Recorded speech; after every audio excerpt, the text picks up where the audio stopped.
Pedir que você abra a sua Bíblia mesmo assentado. O livro do profeta Jeremias, capítulo 6. E apenas um versículo servirá de base para a mensagem desta noite. Mensagem que nós estamos chamando de cura para a igreja. Cura para a igreja. Diz assim o versículo 14, na versão King James: eles tratam da ferida do meu povo como se não fosse grave. Shalom, paz, haverá paz, é o que costumam dizer, quando em verdade não há paz alguma, nem hoje, nem amanhã. Pai, fala conosco. Queremos ouvir só a Tua voz, Pai. Que ao final desta palavra, pessoas tenham sido curadas. Ou se não foram durante a mensagem, que venham ao altar para serem. Pessoas sejam libertas da opressão, do medo, da ansiedade, da depressão. Pessoas sejam cheias do Espírito Santo. E que haja mudança de vida, Pai. Em nome de Jesus. Amém. Durante um tempo da igreja, quando eu digo da igreja, eu digo em sua maioria,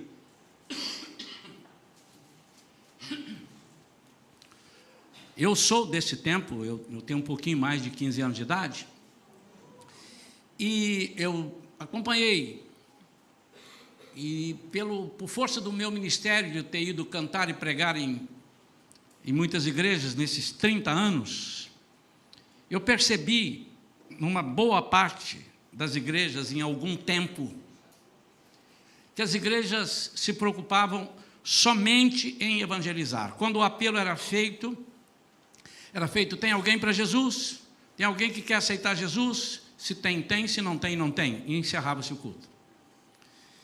E Deus começou a me incomodar, e nas vezes que eu fui levado a pregar, eu também fazia o convite.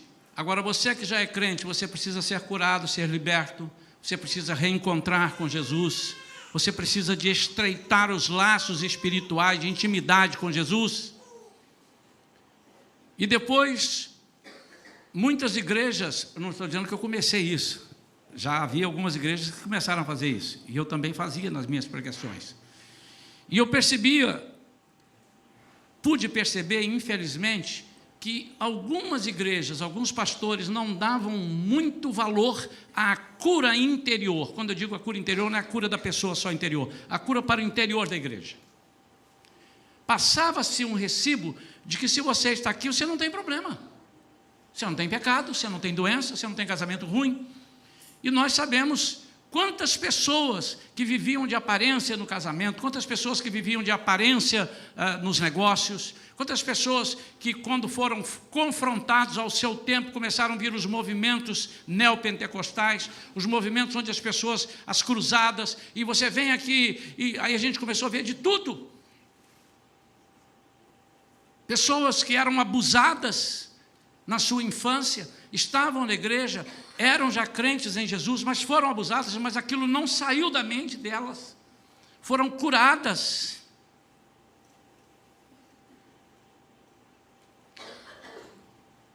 E Deus começou a trabalhar no meu coração, quando nós começamos o trabalho da igreja aqui há 7 anos atrás, 7 anos e meio, em outubro faremos mais de 7 anos e meio, outubro faremos 8, que nós fôssemos uma igreja que se preocupasse muito com isso, não desprezássemos o evangelismo.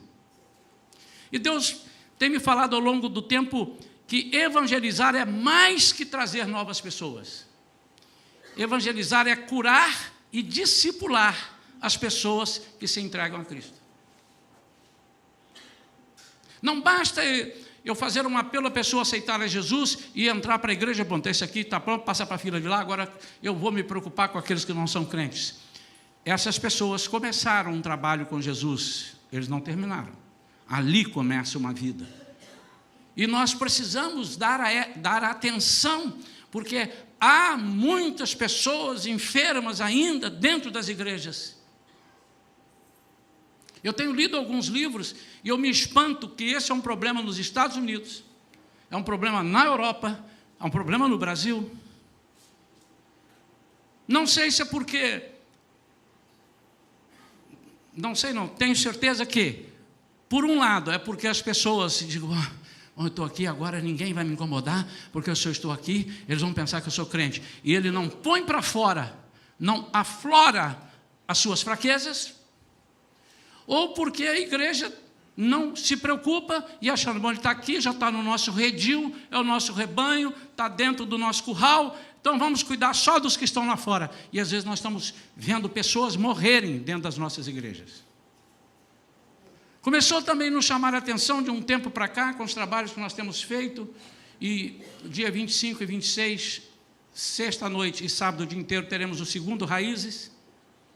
E ali a gente pode ver as pessoas vindo e confessando, falando alguma coisa, aqueles que querem, porque nós não obrigamos, fala o seu pecado para mim, não é assim que funciona, mas algumas pessoas vêm, eu quero abrir meu coração, eu quero, e ele, soltei tirei um peso da minha, e as pessoas mudam porque nós oramos efetivamente por aquilo, em vez do Senhor, abençoa aqui, que ele pode ter, o Senhor sabe todas as coisas, mas algumas mazelas que estão alojadas nas pessoas precisam ouvir, mazela tal, sai daí, eu estou te dando uma ordem, porque o diabo é sujo, ele disse, não está falando comigo, ele não citou meu nome, eu vou ficar aqui alocado, aqui no cantinho, malocado. E essa tem sido a preocupação, e nós queremos isso. Os irmãos que estão nos acompanhando, que vêm a todos os cultos, que têm ouvido as minhas mensagens, diz, eu não estou satisfeito de ser uma igreja onde a gente vem cumprir o ritual, chega domingo à noite, você já de lá da sua casa, já sei o que vai acontecer, 7 horas, entra o pastor ou a pastora, lê a Bíblia, faz uma oração, entra o louvor, canta não sei o quê, tira as ofertas, tira a pregação, vamos embora para casa. Eu ainda vou surpreender os irmãos. Não vou deixar os irmãos esquecerem, mas vou surpreender. Os irmãos um dia vão chegar aqui e vão achar um culto diferentaço.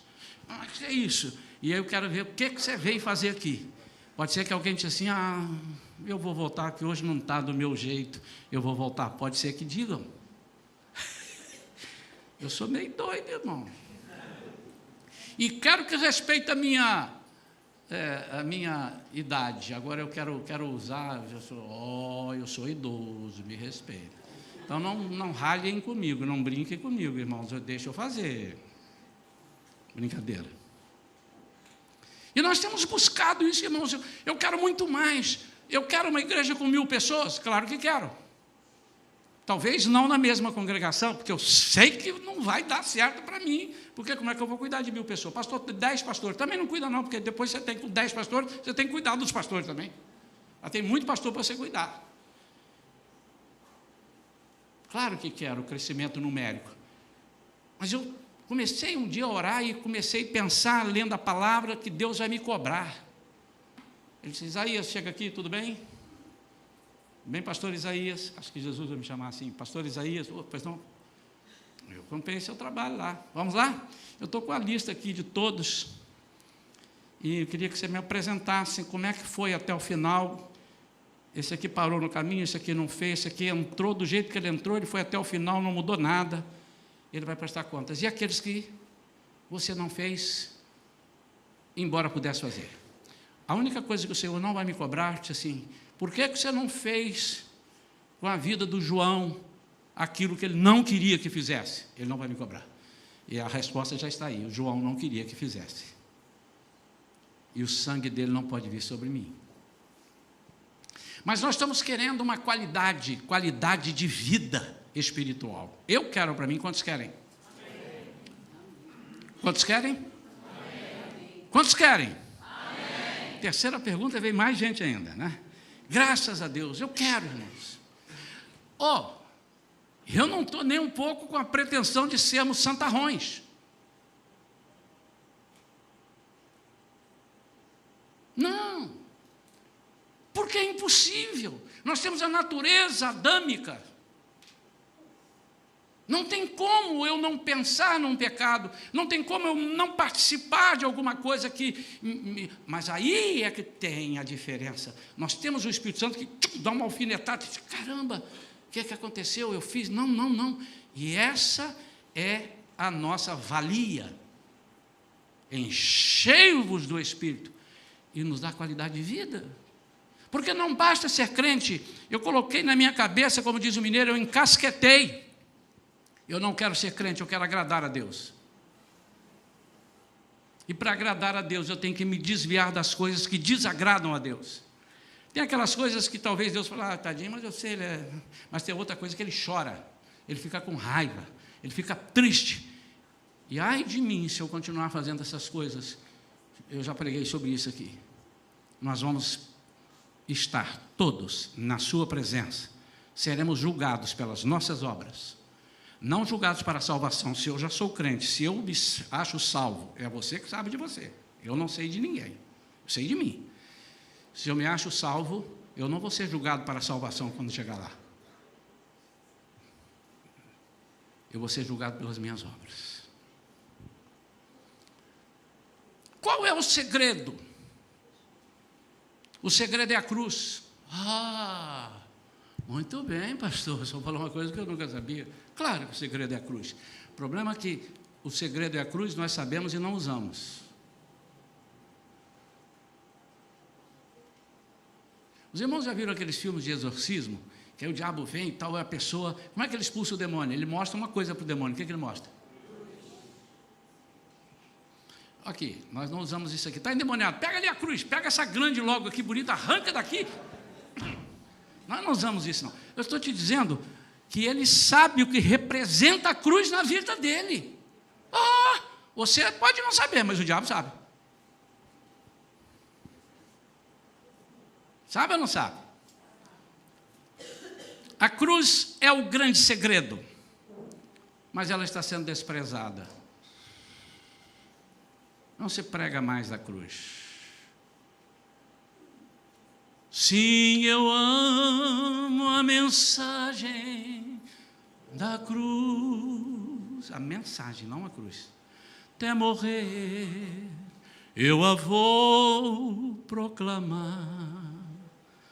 Levarei eu também minha cruz, até por uma coroa trocar. Coroa da justiça. E várias coroas, pregamos sobre isso.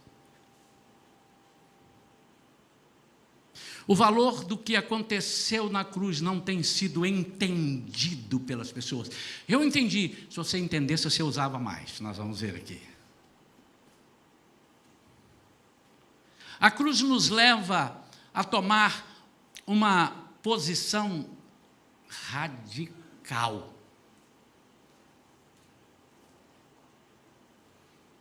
Você não vai nunca precisar de fazer o que a cruz já fez.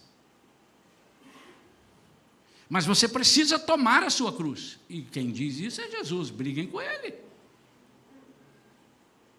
Quem quiser vir após mim, negue-se a si mesmo. Tome a sua cruz e siga-me. Foi a cruz o segredo para o povo de Israel no deserto. Que é isso, pastor? O senhor equivocou aí. Jesus nem tinha nascido. Não equivoquei não, querida. Aquela doença maldita, aquela serpente diabólica, enviada pelo próprio Deus, para picar as pessoas representando o pecado, só era liquidada com a representatividade ou a representação da cruz, que foi a serpente de bronze, que representa tribunal, bronze, erguida numa haste no alto. Quem fosse picado, olhava para a serpente, e ali estava a representação de Jesus. Jesus não é serpente. A serpente mordia, e havia um que estava acima da serpente, que vencia a serpente. Por isso a serpente de bronze.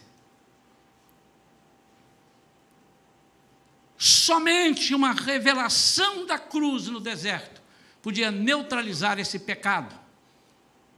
Isso está lá narrado em Números, capítulo 28, capítulo 21, versículo 8.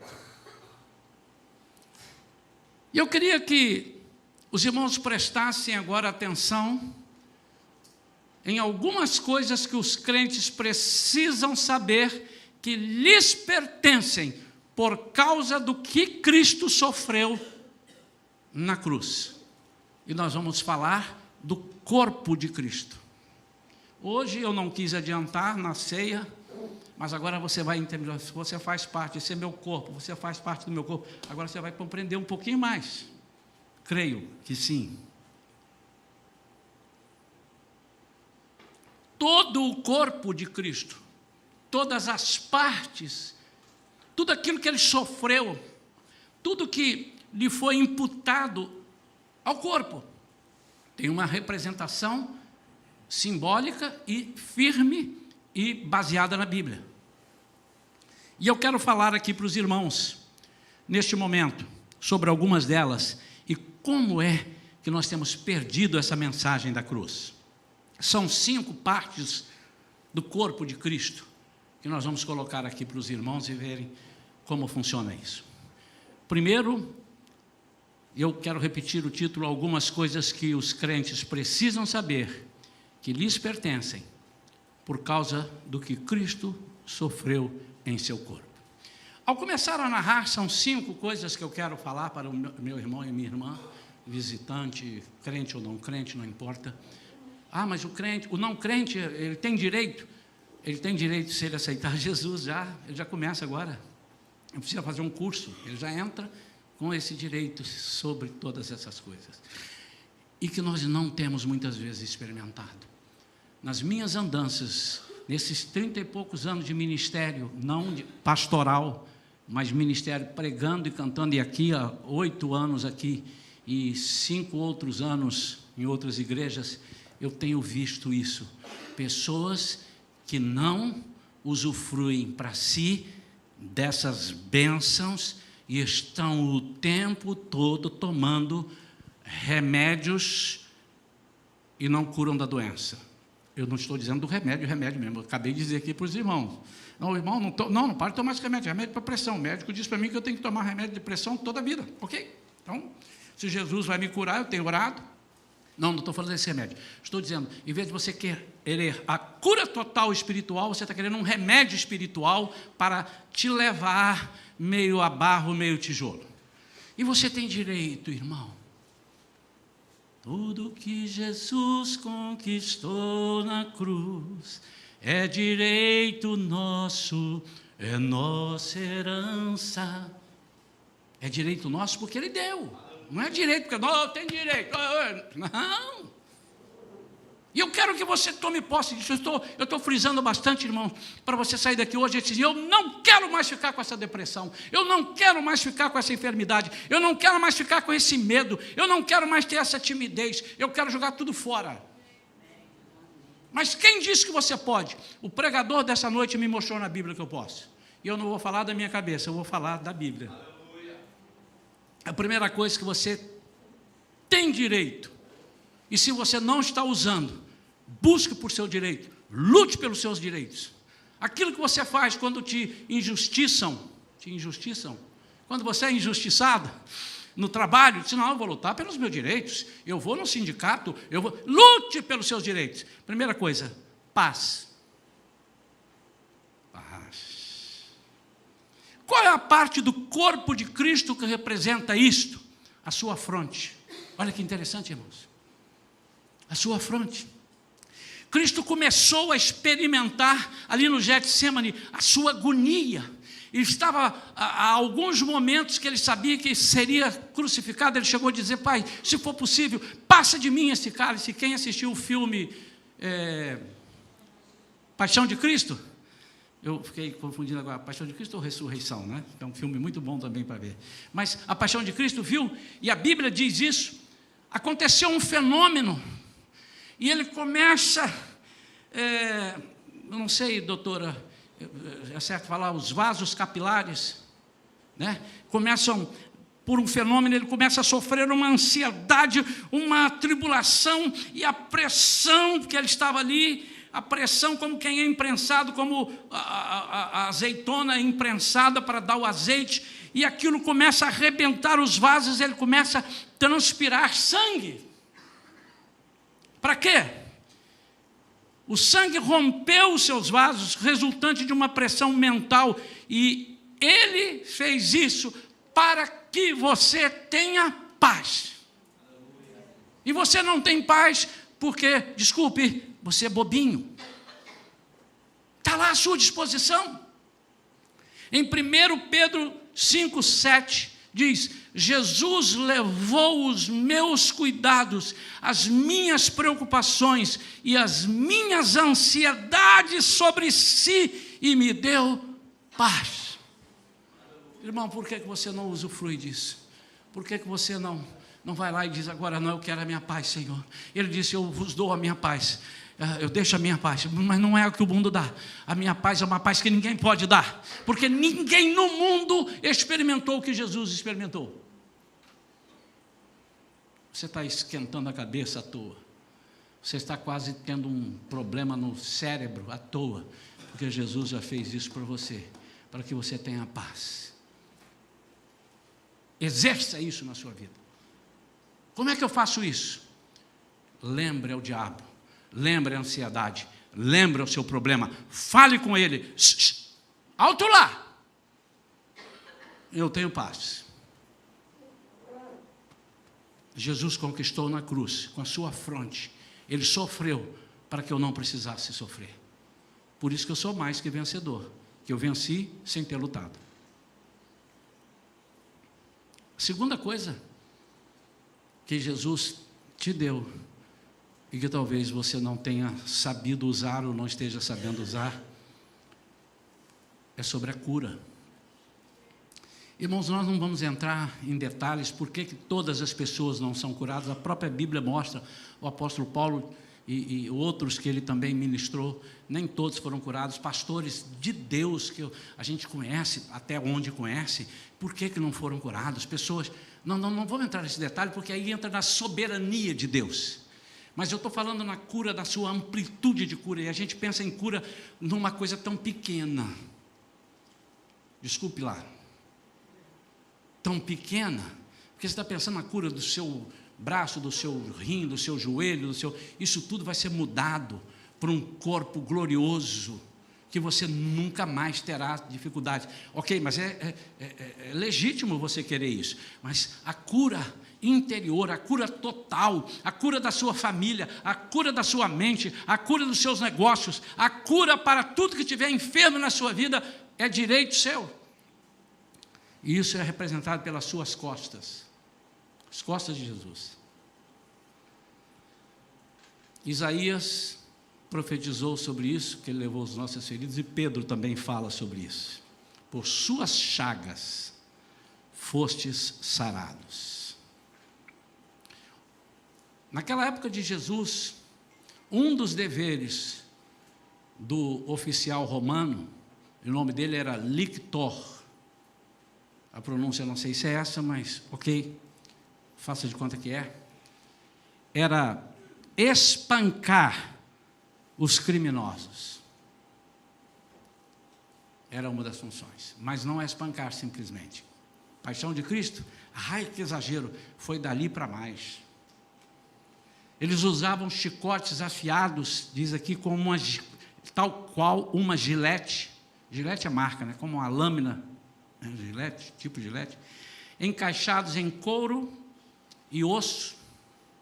Eles atingiam as costas, e a chulapada vinha e batia no seu rosto, e batia nas costas, e batia no rosto, as pontas, e faziam isso. Ele ficava desfigurado, o assassino, e Jesus tomou o nosso lugar de culpa, e foi feito isso com ele. Em Isaías 52:14, diz que o seu rosto ficou, pode conferir, Isaías 52:14, o seu rosto ficou desfigurado, que nem parecia o de um homem, de um ser humano. É isso que Isaías falou. Mas Isaías, sim, é profecia. E depois foi visto isso. E olha o que diz Isaías 53, versículo 4. Jesus levou minha dor e a agonia para que eu pudesse ser curado em todas as dimensões da vida. Amado, você tem direito de ser um crente de cura total. Muitos hoje podem levantar aqui no templo e dizer assim: pastor, graças a Deus, não tenho nada, eu não tenho nem a pressão alta que o senhor tem. Bom, faço aí que, não sinto nada. Mas se você for procurar, ele de repente tem uma outra enfermidade, talvez mais difícil do que essa para ser curado. O que Jesus nos propõe é vida em abundância. Vida em abundância é em todas as áreas da sua vida você ser curado. Não quer dizer que você não vá ter problema. De vez em quando a gente brinca com uma pessoa: não vai ficar chateado não, e a pessoa responde: que é isso, pastor, eu sou curado. Precisamos ser curados. Eu perdi aqui na igreja, não sei se eu perdi ou se eu ganhei, mas alguns membros saíram, nesses 8 anos, saíram da igreja, por uma palavrinha, por 2 palavrinhas, por alguma coisa que, bobinha talvez, ou talvez por falta de habilidade nossa. Mas isso não pode imputar na pessoa o direito, ou dar a ela o direito de dizer: eu não congrego mais. Porque assim como você nos acusa, dizendo que eu falei mal com você, eu te acuso que você não sabe perdoar. Pense nisso. Às vezes nós queremos dizer: as pessoas ali, não sei o quê, não quero mais. E às vezes a gente liga para a pessoa e a pessoa: não quero atender, ou mentem. Irmão, como você pode fazer se você não está me amando e me perdoando, ainda que eu tenha uma falha? E se eu não tenho uma falha, piorou. Mas se eu tenho, vamos assumir que eu tenho, que nós tenhamos, todos aqui, o perdão. Você precisa ser curado. Isso tem levado pessoas a doenças outras. Isso leva pessoas à depressão. Ele começa a perguntar: por que ninguém gosta de mim? Por que eu não dou certo em lugar nenhum? Porque você não exerceu esse direito de cura total que foi imputado a Jesus. Não as enfermidades do corpo, mas da alma. Eu faço questão de ler, porque nessa Bíblia aqui, algumas coisas estão bem mais próximas do original. Isaías 53, diz no versículo 3, pelo contrário, ele foi desprezado e rejeitado pelos homens, viveu como homem de dores, experienciou, ou teve experiências, experienciou todo o sofrimento, caminhou como alguém de quem os seus semelhantes escondem o rosto, foi menosprezado e nós não demos à pessoa importância alguma, a sua pessoa importância alguma, e no entanto suas dores eram as nossas próprias enfermidades.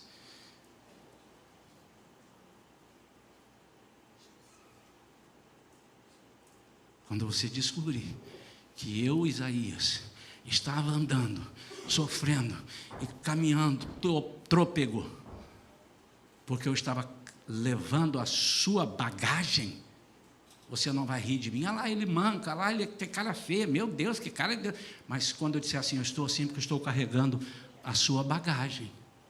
Agora você imagina, aqui diz que ele estava assim porque ele estava carregando com as suas enfermidades. Por isso que essa é a expressão melhor.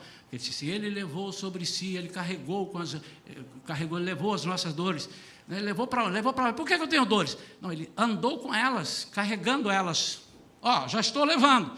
Agora você não está exercendo, por isso que você tem. O diabo não está te deixando, porque você não olha para a cruz. Quando você fala assim: deixa eu te lembrar uma coisa, cruz. Aí o diabo: lembrei, não fala isso para mim, não fala isso para mim. Tem uma aqui agora que é tremenda. Terceira coisa que você tem direito, e talvez não esteja exercendo, é o perdão.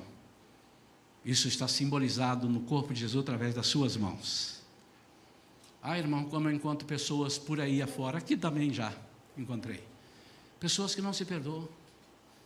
O pai já perdoou, Moisés já perdoou, Arão já perdoou, Miriam também perdoou, o povo todo perdoou, e a igreja perdoou, a congregação perdoou, e ele não se perdoou.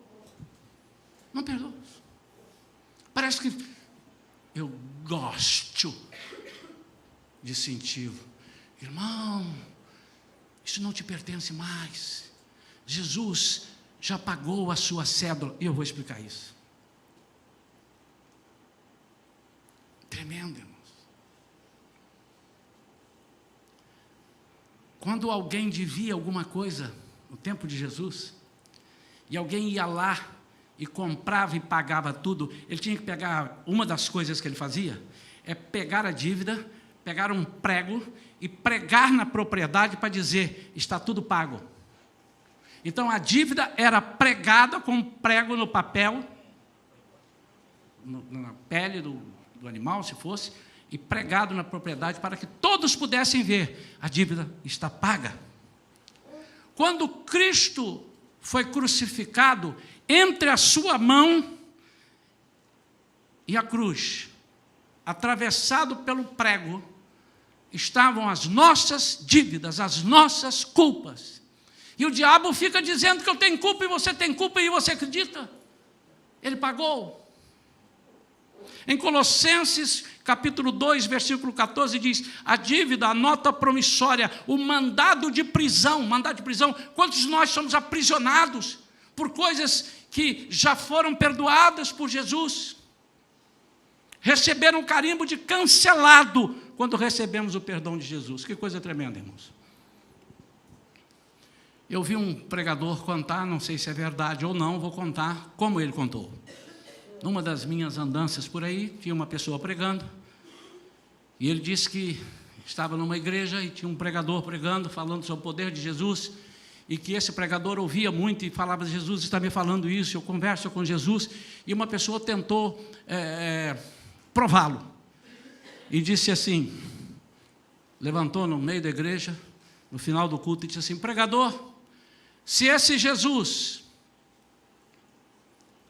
existe, e se ele fala contigo, eu quero que você pergunte a ele, no domingo que vem estarei aqui para você me dizer, quais são uns pecados que eu tive enormes, que ninguém aqui sabe, e eu não vou te dizer, e ele vai ter que dizer para você. Se ele te disser, aí eu aceito esse Jesus. Se ele não te disser, você é uma farsa. E todo mundo ficou preocupado. Eu estou contando como eu ouvi, tá, irmãos? Mas, se não foi verdade isso, serve como uma ilustração. E na semana seguinte, pode imaginar como é que estava a igreja. A igreja completamente apinhada de gente. Chegou o momento, e está lá, e o pregador pregando, e a pessoa de lá, de vez em quando, olhava para ele e fazia assim. Aí deu um tempo, o pastor disse, pode usar a palavra, ele usou, e ele disse assim, o senhor falou com Jesus? Ele disse, falei. E o que ele disse? Ele disse sobre mim? Disse. E a igreja? Então me diga, quais são os meus pecados tão feios do passado? Ele disse assim, Jesus disse que deles ele não lembra mais.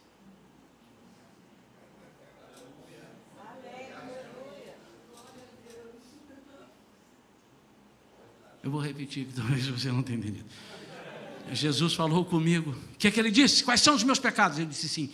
Ele disse que ele nem se lembra mais. Apagou da sua mente como quem apaga a névoa.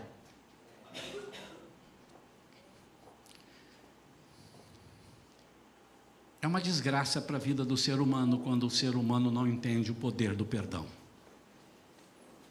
E se você não entender o perdão de Jesus, você não vai entender o perdão das pessoas.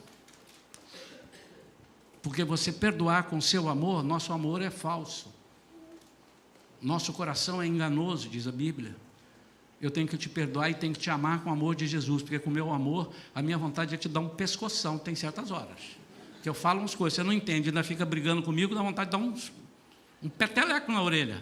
Pastor bravo, viu, irmão? Você que está vendo a mensagem aí, você vem para cá, você cuidado comigo, hein? Esse é o ser humano. Tem pessoas que vão evangelizar, que dá vontade de enforcar a pessoa se ele não aceita Jesus. Você vai ter que aceitar, rapaz. Não é? E não é assim. Não é você quem converte.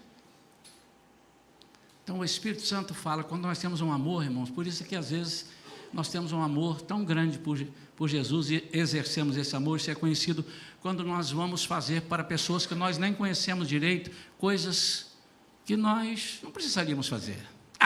Ninguém me conhece. Eu me lembro de uma situação, irmãos, há muitos anos atrás.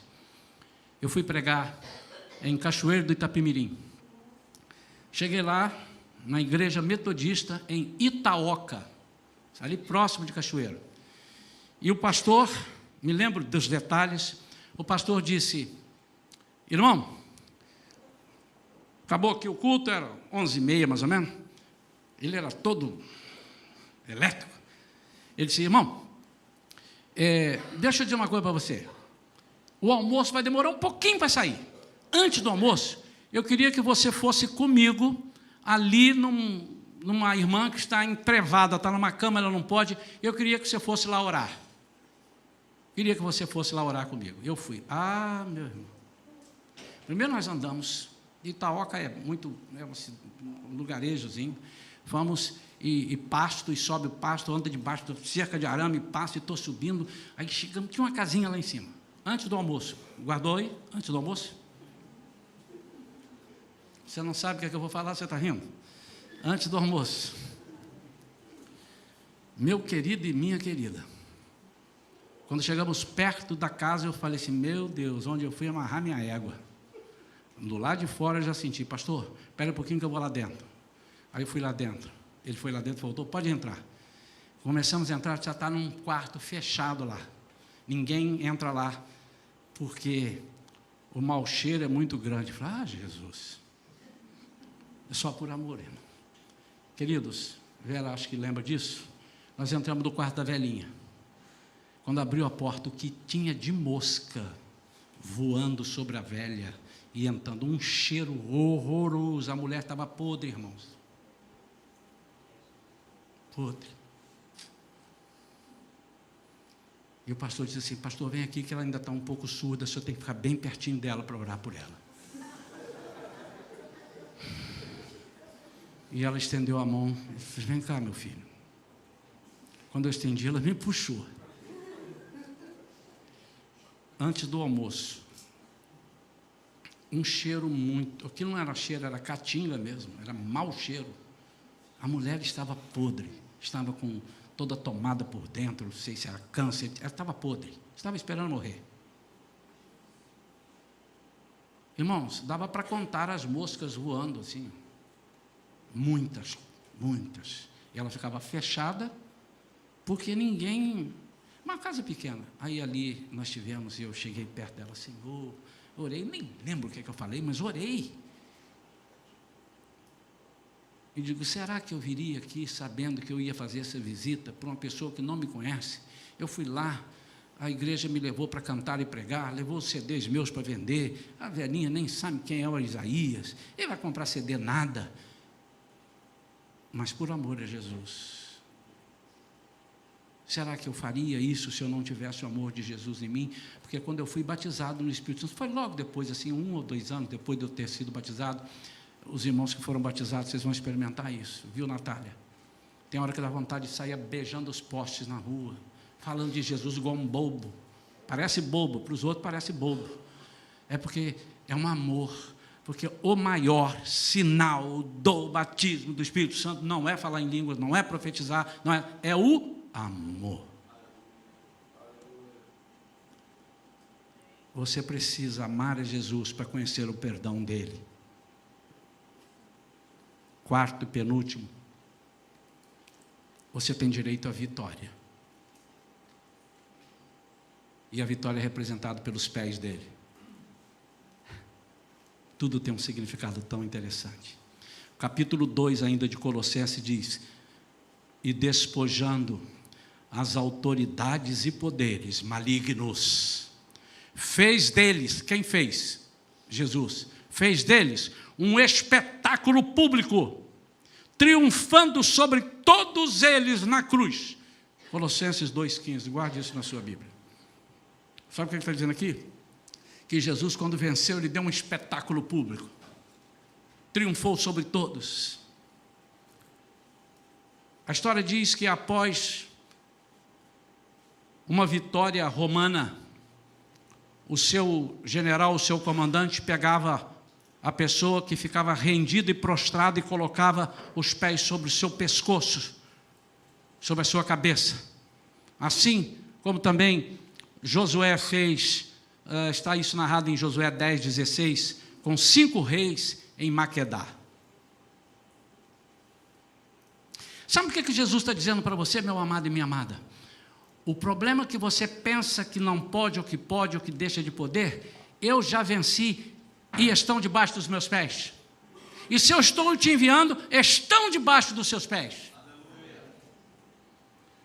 Em Efésios 1:22 diz, por sua morte na cruz, Jesus colocou a minha fraqueza, o meu medo e a minha derrota debaixo dos seus pés, dos pés deles. Vocês estão aí? Amém. Mas assim com a mão para mim. Estou aqui, pastor. Eu quero que você repita comigo. Pastor, fala bem alto. Pastor, eu prometo a Jesus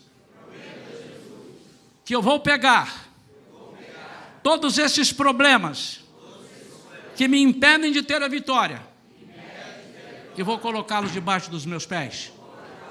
Por uma única razão. Que eu entendo que o Senhor já fez isso por mim. Você só está copiando Jesus. Sabe o que o diabo mais te diz? Você não pode, você não vai, você não consegue. Os outros sim, mas você não. Aí ele vai para os outros e diz, você não, o outro sim. E ele fica aí rodando dentro da igreja e dizendo, você não vai, ninguém gosta de você, você não pode, você não vai conseguir, você não vai levar a cabo, você não, está ruim. Depois que inventaram está ruim, nunca mais ficou bom, né? Está ruim. A vitória é tua, pelo sangue de Jesus. E isso representa os pés de Jesus. Agora tem outra coisa linda demais. Eu falei 5, mas são 6. O 6 passa batido, porque é rápido demais. Quinto, você tem direito à bênção de Deus. E isso é representado pela sua cabeça. Alguém perguntou aqui uma vez sobre a cabeça, acho que foi a irmã Adelaide no curso, que representa. Deixa eu te dizer. Primeira vez que o espinho foi mencionado na Bíblia, e foi de uma forma pejorativa, de uma conotação de pecado, está lá em Gênesis 3,18, como parte da maldição que veio sobre Adão. Aí tem o espinho. Quando a palavra é lançada numa das parábolas de Jesus, do semeador, vem os espinhos. O espinho é algo que quer te sufocar, é algo que foi lançado pelo pecado. O espinho é algo para te derrotar, para você não ter bênção. Cristo foi coroado com uma coroa de espinhos, simbolizando que ele estava tomando a dor, o sofrimento e a pobreza que entram no mundo depois do pecado de Adão e Eva. Jesus foi lá e disse assim, pega tudo aqui, faz uma coroa de espinho, como se estivesse dizendo. Eles não sabiam o que eles estavam fazendo. Ele disse assim, maldito, é como se tivesse, você é maldito, Jesus, bota lá, Jesus, rei dos judeus, mete nele uma coroa de espinhos. Eles não sabem que eles estavam sendo usados profeticamente, sim, porque ele pegou tudo isso e venceu para que você não mendigasse o pão, para que você não fosse pobre de espírito, para que você não fosse uma pessoa derrotada. Por isso, meu amado e minha amada, é que nós oramos e colocamos a mão na cabeça da pessoa e pedimos a bênção do Senhor para vir sobre a cabeça, porque é sobre a cabeça de Cristo que a bênção veio para a sua vida. Quantos podem aplaudir o Senhor? Amém ou não? Nunca mais esqueça disso, meu amado. Filipenses 4,19 diz, por causa disto posso saber que o meu Deus, segundo a sua riqueza em glória, há de suprir em Cristo Jesus cada uma das minhas necessidades. Por último, cura interior. Você precisa, agora eu estou falando da sua cura interior. Representa o seu lado, o lado de Cristo. O ferimento do lado de Cristo representa o quebrantamento de coração, as feridas internas e o sofrimento das nossas experiências e circunstâncias são curadas à medida que nós liberamos a amargura e experimentamos o perdão. Isso é cura interior. Não te pertence amargura nenhuma. Eu tenho uns minutinhos, não vou me esquecer que hoje é a ministração da ceia, a gente se empolga, e eu já vim programado para não esquecer. Mas eu quero orar pela sua vida, meu amado. Eu tenho tanta certeza que agora aqui no altar, quando você voltar para lá, se você vier aqui, quando você voltar, eu vou conseguir olhar e vou ver muita coisa que o Senhor vai tirar de você, vai ficar aqui para ser queimado. É você quem vai dizer o que você vai trazer aqui.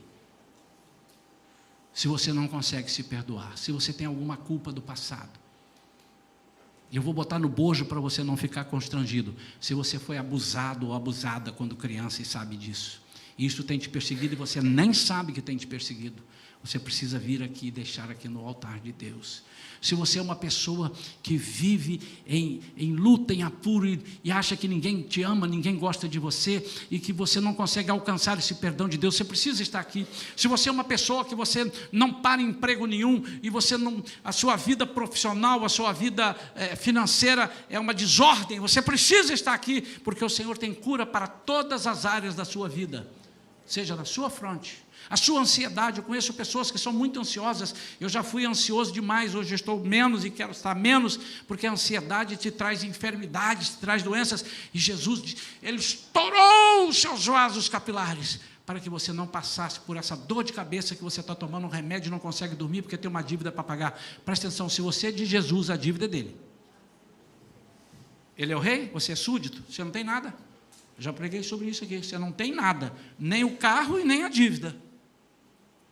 Mas você usufrui de tudo, sem dívida. Como assim, pastor? Você descansa e na hora do IPVA ele vai te dar o dinheiro para pagar o IPVA. Ou então eu não conheço Jesus. Vamos ficar de pé, queridos. Eu quero desafiar você agora. Hoje lançamos e amanhã vamos começar esse jejum de aproximação. Mas hoje nós estamos todos reunidos assim, num lugar. Atenção, gente! Vem todo mundo para cá. O ponto de partida vai ser aqui, no pátio da igreja. Aqui é o pátio da igreja agora. Todo mundo aqui. Amanhã nós vamos partir para uma nova jornada, hein? Eu vou dar as instruções. Vamos comer hoje, vamos fazer isso. Elias comeu o pão. Quando ele acabou de comer o pão que o anjo deu, ele caminhou 40 dias e 40 noites. Com a força daquele pão. Eita! E é isso que eu quero. Você hoje vai vir comer esse pão. Você já está alimentado aí, Muitos já foram alimentados, outros querem. Mas agora você vai encerrar isso aqui no altar, porque amanhã nós vamos começar uma caminhada. E você diz: Senhor, nunca mais. Lodebar, nunca mais. Quero olhar mais para trás, a não ser olhar no sentido de contemplar o que o Senhor fez por mim.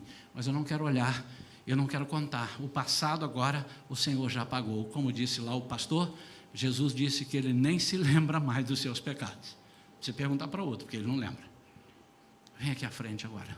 Eu vou orar pela sua vida. Se você tem algo que precisa. Mas venha mesmo, venha com força e fique aqui no altar.